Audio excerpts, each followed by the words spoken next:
बहुत समय पहले की बात है। एक गांव में एक धोबी रहता था। धोबी ने घर की रखवाली के लिए एक कुत्ता पाला हुआ था। धोबी के पास एक गधा भी था जिस पर कपड़े लाद कर वो नदी तक ले जाया करता था। एक रात जब धोबी गहरी नींद में सो रहा था तब एक चोर घर में घुस आया। घर के बाहर बंधा गधा जाग रहा था। उसने चोर को घर में घुसते हुए देख लिया, लेकिन घर के रखवाली के लिए रखे गए कुत्ते को चोर की भनक तक नहीं लगी। वह बेसुध होकर सो रहा था। गधा पैर मारकर कुत्ते को जगाने लगा।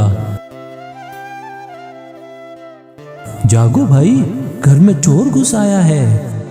कुत्ते की नींद टूट गई तो वह चिड़चिड़ाकर बोला, इससे मुझे क्या, मेरी नींद खराब मत कर। और वह दूसरी तरफ मुंह करके सो गया। कुत्ते की दो टूक बात सुनकर गधा हैरान रह गया। वह डांटते हुए बोला, तुम्हारा काम घर की रखवाली करना है और तुम सो रहे हो। तुम्हें इसी समय भौंककर मालिक को जगाना चाहिए और चोर को भी भगाना चाहिए। गधे की डांट का कुत्ते पर कोई असर नहीं हुआ। वह तुनक कर बोला, अब तू मुझे मेरा काम सिखाएगा।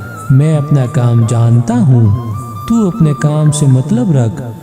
वैसे भी मालिक ने पिछले कुछ दिनों से मुझे ढंग से कुछ खाने को नहीं दिया है, तो मैं उसके घर की रखवाली क्यों करूँ?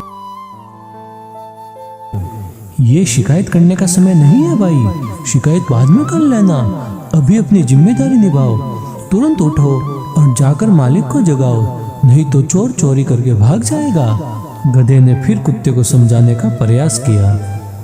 तो उसे भागने दो, मुझे भूखा रखने का मालिक को भी तो कुछ सबक मिलना चाहिए।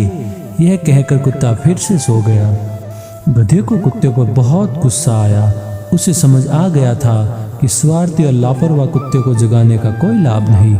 उसने सोचा कि उसे खुद ही शोर मचाकर मालिक को जगा देना चाहिए और वह जोर जोर से रैंकने लगा। गधे के रैंकने की आवाज़ जब चोर के कानों में पड़ी तो वह अंधेरे कोने में छुप गया।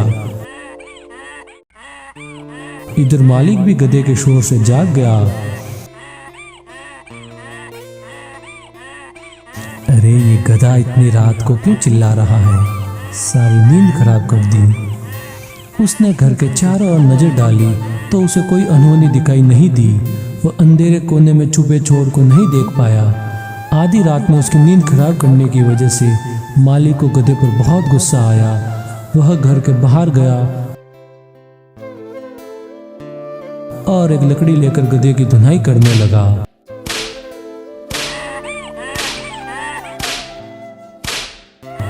इधर चोर अवसर पाकर वहां से भाग गया।